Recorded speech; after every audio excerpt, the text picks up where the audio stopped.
Hi friends, আশা করি সকলে ভালো আছো, আমিও ভালো আছি। চলে এলাম আজকে রেসিপি নিয়ে। আজ রান্না করব এঁচোড়।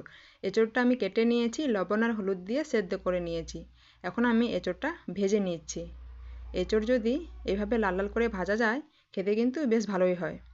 তো দেখো আমি খুব সুন্দর করে ভেজে নিয়েছি।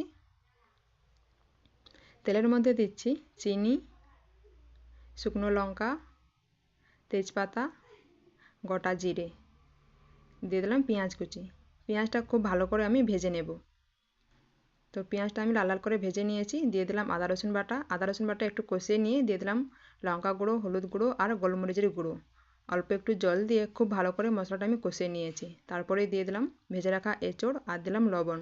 তো দেখো খুব ভালো করে কিন্তু আমি কষিয়ে নিয়েছি। তো দিয়ে দিলাম জল। তো এবার আমি দিয়ে দেবো ঢাকনা।